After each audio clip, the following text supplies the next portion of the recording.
Hello everyone, welcome to our YouTube channel Shiksha Alliance. Today we are going to start our daily current affairs session in which we will cover important news from several newspaper, PIB and various government sources.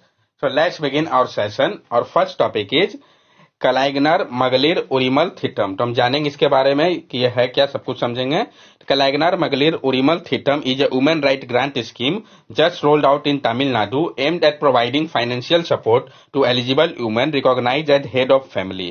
तो किस state के द्वारा चालू किया गया है, किसके लिए स्कीम इंपॉर्टेंट हो जाता है? तो जो आपका कलाइगनार मगलार उरिमल थिटम है, ये वुमेन राइट ग्रांट स्कीम है जिसको कि अभी हाल ही में रोल आउट किया गया है तमिलनाडु में। इसका मकसद है प्रोवाइड करना फाइनेंशियल सपोर्ट को एलिजिबल वुमेन को, जो कि रिकॉग्नाइज किया गया है हेड ऑफ वुमेन फैमिली के रूप में, यानी जो हेड ऑफ फैमिली वुमेन होगी उसके लिए। Under this scheme eligible women are entitled to receive a monthly right grant और basic income of rupees 1000 each. This amount to be an annual grant of rupees 12,000 per beneficiary. The intention is to improve the livelihood of women, enhance their standard of living and promote self-respect in society. इस scheme के अंतर्गत जो eligible women होंगी वो entitle होंगी कि उनको जो है मंथली अधिकार होगा कि उनको ग्रांट या बेसिक इनकम रुपीज 1000 का प्रत्येक को मिले। ये जो अमाउंट है जिसका एनुअल ग्रांट रुपीज 12,000 पर बेनिफिशियरी के लिए होगा। इसका पीछे का मकसद ये है कि इंप्रूव किया जाए जो लाइवलीहुड कंडीशन है वुमेन का, इनहेंस किया जाए उनके स्टैंडर्ड ऑफ लिविंग को और प्रमोट किया जाए सेल्फ रेस्पेक्ट को सोसाइटी पे। बेनिफिशियरी फैमिली जो है उनको पूरा करना होगा कुछ इकोनॉमिक क्राइटेरिया को, तभी उनको ये दिया जाएगा।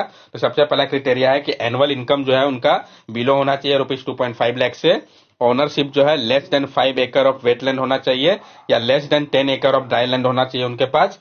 Consumption of less than 3600 unit of electricity per year for domestic use, और जो कंजम्पशन है इलेक्ट्रिसिटी का वो कम होना चाहिए 3600 यूनिट से पर ईयर डोमेस्टिक यूज के लिए। जो सिमिलर स्कीम है इसको लॉन्च किया गया कर्नाटक गवर्नमेंट के द्वारा भी। तो जो कर्नाटक गवर्नमेंट के द्वारा लॉन्च किया गया उस स्कीम का नाम भी आपको मेमोराइज होना चाहिए। तो कर्नाटक गृह लक्ष्मी स्कीम, तो जो आपका गृह लक्ष्मी स्कीम है इसको कर्नाटक गवर्नमेंट के द्वारा लॉन्च किया गया है। ये सपोर्ट करेगा वुमेन हेड ऑफ फैमिली को, प्रोवाइड करके एलिजिबल वुमेन को फाइनेंशियल असिस्टेंट रुपीज 2000 का पर मंथ दिया जाएगा। मतलब ये जो है साल में 24,000 दे रहा है, अब वो 12,000 दे रहा है। नेक्स्ट टॉपिक हमारा नेशनल जुडिशियल डाटा ग्रिड। तो हम जानेंगे नेशनल जुडिशियल डाटा ग्रिड के बारे में। पहले भी इस टॉपिक को हम लोगों ने कंसीडर कर रखा है। Recently, Chief Justice of India G.Y. Chandrachud has announced that Supreme Court of India has now joined the National Judicial Data Grid portal, which serves as a national repository of case-related data from court across the country. अभी हाल ही में chief justice of India जो है doctor D.Y.. Chandrachud ने announce किया कि supreme court of India ने भी अभी ज्वाइन कर लिया है national judicial data grid portal को, जो कि सर्व कर रहा है एक नेशनल रिपोजिटरी के रूप में जो केस रिलेटेड है डाटा को लेकर पूरे कोर्ट का अक्रॉस द कंट्री के लिए। National Judicial Data Grid. National Judicial Data Grid is an online platform created under the E-Court project in India. जो नेशनल जुडिशियल डाटा ग्रिड है ये एक ऑनलाइन प्लेटफॉर्म है जिसको क्रिएट किया गया था ई-कोर्ट प्रोजेक्ट के अंतर्गत भारत में।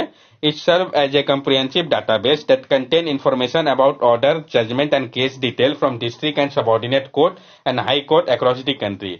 और ये सर्व कर रहा है एक कम्प्रिहेंसिव डाटाबेस के रूप में जो कि कंटेन करता है इंफॉर्मेशन को, जो ऑर्डर है, जजमेंट हो गया या जो केस डिटेल्स है डिस्ट्रिक्ट या सबऑर्डिनेट कोर्ट या हाई कोर्ट का अक्रॉस द कंट्री के लिए।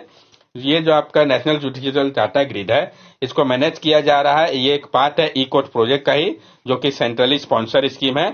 इसको डेवलप किया गया है नेशनल इंफॉर्मेटिक्स सेंटर एनआईसी के द्वारा। किसके साथ मिलके? तो जो आपका in house software development team है computer cell registry of supreme Court, उसके साथ मिलकर इसको डेवलप किया गया है। क्या सिग्निफिकेंस है इसका? Easy access to case related information, statistics and year wise breakdown of supreme court cases. ये आसानी से एक्सेस प्रोवाइड करेगा जो केस रिलेटेड इंफॉर्मेशन उसको लेके स्टैटिस्टिक्स और ईयर वाइज ब्रेकडाउन करेगा सुप्रीम कोर्ट के केसेस को। Enhancing transparency, accountability, efficiency, coordination, inform decision making and optimal resource development. और ये इनहेंस करेगा ट्रांसपेरेंसी को, अकाउंटेबिलिटी को, efficiency, coordination, inform decision making and optimal resource development में मदद करेगा। नेक्स्ट टॉपिक है हमारा OIML, international organisation for legal metrology. तो जानेंगे हम इसके बारे में। पीआईबी के न्यूज इंपॉर्टेंट हो जाता है। India has achieved the distinction of becoming the 13th country in the world authorized to issue internationally accepted OIML, International Organization of Legal Metrology Certificate. Bharat जो है उसने अचीव कर लिया डिस्टिंक्शन, वो जो है भारत आपका 13th कंट्री बन गया वर्ल्ड का जिसको ऑथराइज किया गया है, इश्यू किया गया है इंटरनेशनली एक्सेप्टेड OIML सर्टिफिकेट को। ये आपका international organisation of legal metrology certificate है जो कि भारत को दिया गया है।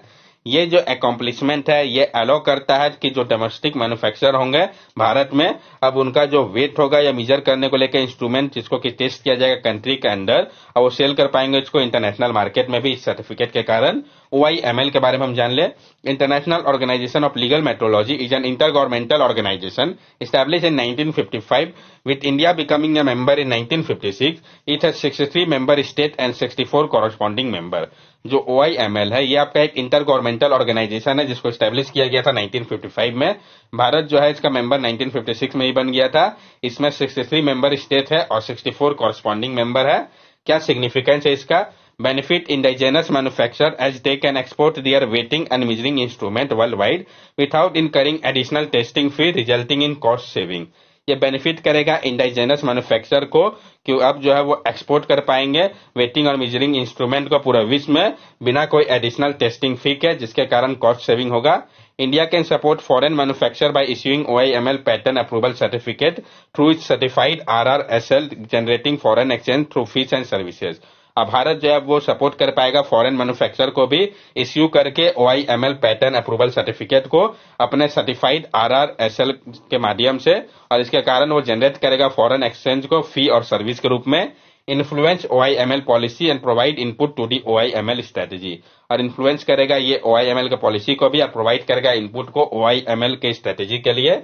India now join an exclusive group of nation, Bharat ने ज्वाइन कर लिया जो एक्सक्लूसिव ग्रुप ऑफ नेशन है। तो कौन कौन नेशन उसमें है वो मेमोराइज होना चाहिए, जिसमें कि आपका ऑस्ट्रेलिया, स्विट्जरलैंड, चाइना, चेक Republic, Germany, Denmark, France, United Kingdom, Japan, Netherland, Sweden और स्लोवाकिया है। ये सारे कंट्री है इसमें। और अब भारत के ज्वाइन करने के बाद 13 कंट्री हो गया है वर्ल्ड में जिनको ऑथराइज किया गया है कि वो इश्यू कर सकते हैं OIML अप्रूवल सर्टिफिकेट को। तो कौन कौन से 13 कंट्री आपको पता चल गया, ये आपको मेमोराइज होना चाहिए। नेक्स्ट टॉपिक है हमारा क्रिटिकल रॉ मटेरियल एक्ट। तो हम जानेंगे जो क्रिटिकल रॉ मटेरियल एक्ट है इसके बारे में। European Parliament has approved the critical raw material act. तो यूरोपियन पार्लियामेंट ने अप्रूव कर दिया है क्रिटिकल रॉ मटेरियल एक्ट को। The legislation aims to reduce the European Union reliance on China for critical mineral essential for green technology like solar panel, windmill and electric car battery। ये जो legislation है critical raw material act, इसका मकसद है कि reduce किया जाए जो यूरोपियन यूनियन का रिलायंस है, अभी डिपेंडेंसी है चाइना के ऊपर क्रिटिकल मिनरल को लेकर, जो कि जरूरी है ग्रीन टेक्नोलॉजी के लिए, जैसे कि सोलर पैनल हो गया, विंड मिल हो गया, इलेक्ट्रिक कार बैटरी हो गया। European Union currently depend on China for 99% of rare material. The regulation set the framework for ensuring a secure and sustainable supply of this raw material, diversifying import and increasing processing capacity along the value chain। और European union जो है वो currently depend कर रहा है China के ऊपर 99% अपने रेयर अर्थ मेटल के लिए। ये जो रेगुलेशन है ये सेट कर रहा है फ्रेमवर्क को ताकि इंश्योर किया जाए एक सिक्योर और सस्टेनेबल सप्लाई को इन रॉ मटेरियल का, डाइवर्सिफाई किया जा सके इंपोर्ट को और इंक्रीज किया जा सके प्रोसेसिंग कैपेसिटी को वैल्यू चेन के अंदर। क्रिटिकल रॉ मटेरियल होता क्या, हम इसको समझें। Critical raw material are natural resources that are of strategic importance to a country or region due to their economic, industrial and geopolitical significance। जो critical raw material होता है ये नेचुरल रिसोर्स होता है जिसका स्ट्रेटेजिक इंपॉर्टेंट है किसी भी कंट्री या रीजन के लिए, क्योंकि इनका इकोनॉमिक, इंडस्ट्रियल और जियोपॉलिटिकल सिग्निफिकेंस होता है। This material are essential for various industry including technology, manufacturing, energy and defence, and their availability can impact a nation economic security and competitiveness. और ये जो मटेरियल है ये काफी ज्यादा जरूरी होता है बहुत सारे इंडस्ट्री के लिए, जिसमें कि टेक्नोलॉजी, मैन्युफैक्चरिंग, एनर्जी, डिफेंस सब आता है। और जो अवेलेबिलिटी है इन क्रिटिकल मटेरियल का ये इम्पैक्ट करता है नेशन के इकोनॉमिक सिक्योरिटी और कम्पिटिटिवनेस को। Example of critical raw material में include rare earth element, lithium, cobalt, graphite, platinum group metal and certain minerals and metal that are essential for advanced technology and clean energy solution। और जो आपका example है critical raw material का ये include करता है rare earth element को, lithium, cobalt, graphite, platinum group metal, कुछ मिनरल और मेटल भी इसमें आते हैं जो कि जरूरी है एडवांस टेक्नोलॉजी और क्लीन एनर्जी सॉल्यूशन के लिए। नेक्स्ट टॉपिक हमारा नेविक। तो हम जानेंगे नेविक के बारे में, पहले भी इस टॉपिक को हम लोगों ने कंसीडर कर रखा है। Indian government has announced its intention to make it mandatory for smartphone to integrate with India's home grown navigation system NavIC. भारतीय गवर्नमेंट ने अनाउंस कर दिया है उनके इंटेंशन को कि वो मैंडेटरी करेंगे स्मार्टफोन के लिए कि वो इंटीग्रेट करें इंडिया के home grown navigation system NavIC को। ये जो डिवाइस होंगे वो आइदर प्रोवाइड करेंगे सपोर्ट को नेविक पावर चिप के लिए या उपयोग करेंगे नेविक चिप सेट का ही। For 5G phone, mandatory NAVIC support is required by January 1st, 2025, while all other phone operating in the L1 band currently using the global positioning system must provide mandatory NAVIC support by December 2025. और जो 5G phone है वो mandatory NavIC support provide करेंगे, जो कि आवश्यक है जनवरी 1 2025 से, बल्कि बाकी जब और जो सारा फोन है जो कि ऑपरेट करेंगे L1 बैंड पे प्रेजेंटली, वो जो उपयोग कर रहा है अभी ग्लोबल पोजिशनिंग सिस्टम का, वो प्रोवाइड करेंगे मैंडेटरी नेविक सपोर्ट को दिसंबर 2025 तक। ये जो मूव्स है इसको लिया गया है जब एप्पल जो है वो तैयार हो गया कि वो सपोर्ट करेगा नेविक को अपने न्यूली लॉन्च आईफोन 15 के मॉडल पे।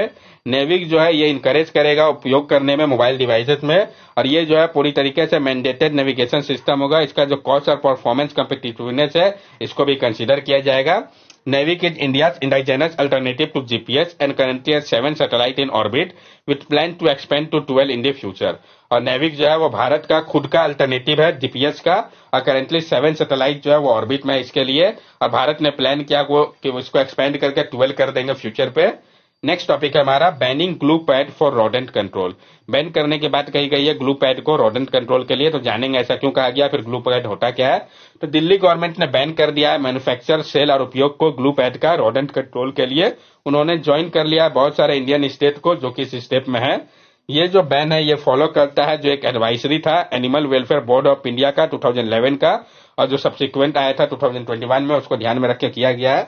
ये ग्लू पैड होता क्या है, तो ग्लू पैड को माना जाता है कि ये क्रूअल मेथड है किल करने के लिए रोडेंट को, क्योंकि जो एनिमल है वो ट्रैप हो जाता है स्ट्रॉन्ग ग्रोव पे और वो धीरे धीरे वहां पे मरते हैं स्टारवेशन और एक्सट्रीम पेन के साथ। रेड पॉइजन जो है ऑफन उपयोग किया जाता है अल्टरनेटिव के रूप में ग्लू पैड के जगह पे। इसको माना जाता है कि इनह्यूमन और रिस्क क्रिएट करता है इकोसिस्टम के लिए। एनिमल जो फीड करते हैं पॉइजन रेड को, जैसे कि कैट हो गया, स्नेक हो गया, मंगस हो गया, प्रीडेटरी बर्ड हो गया, ये हार्म होता है इस टॉक्सिन से। रबर के बारे में हम जान लें, न्यूज में आया तो जो रबर बोर्ड है उसने एक प्रोजेक्ट लिया है कि इंक्रीज किया जाए जो एरिया है नेचुरल रबर के कल्टीवेशन का north eastern state of India पे, जिसमें कि एक्सक्लूड किया गया सिक्किम को, लेकिन इंक्लूड किया गया वेस्ट बंगाल को। तो किसको एक्सक्लूड किया गया, किसको इंक्लूड किया गया, ये इंपॉर्टेंट हो जाता है। अब रबर से रिलेटेड हम सारे फैक्ट को जान लेंगे। तो जो नेचुरल रबर है ये आपका एक पॉलीमर है आइसोप्रीन का, ये एक ऑर्गेनिक कंपाउंड होता है जिसको ऑब्टेन किया जाता है। जो लेटेक्स होता है नंबर ऑफ ट्रॉपिकल ट्री का इसके मदद से, जिसमें कि पारा रबर ट्री जो है जिसको कि हम हेविया ब्रासिलिनेसिस के नाम से भी जानते हैं, ये सबसे इंपॉर्टेंट है। अगर हम एज की बात करें तो 32 ईयर्स लगता है प्लांटेशन में। सॉइल कैसा लगेगा, तो well drain well whether soil होना चाहिए, जैसे कि laterite type soil, alluvial soil, sedimentary type. Precipitation and temperature की अगर हम बात करें तो एक इवेंटली डिस्ट्रीब्यूटेड लैंडफॉल होना चाहिए, कम से कम 100 रेनी डेज होना चाहिए साल में, और जो टेम्परेचर है वो 20 से 34 डिग्री सेल्सियस होना चाहिए। कंडीशन की अगर हम बात करें तो जो ह्यूमिडिटी है वो अराउंड 80% होना चाहिए। 2000 हावर्स सनशाइन का मिलना चाहिए और एब्सेंस होना चाहिए स्ट्रॉन्ग विंड का। उपयोग की अगर हम बात करें तो जो नेचुरल रबर है उसको प्रीफर किया जाता है सिंथेटिक रबर के कंपैरिजन में। इसके हाई टेंसाइल स्ट्रेंथ के कारण, वाइब्रेशन डैम्पनिंग प्रॉपर्टी और साथ साथ टियर रेजिस्टेंस के कारण।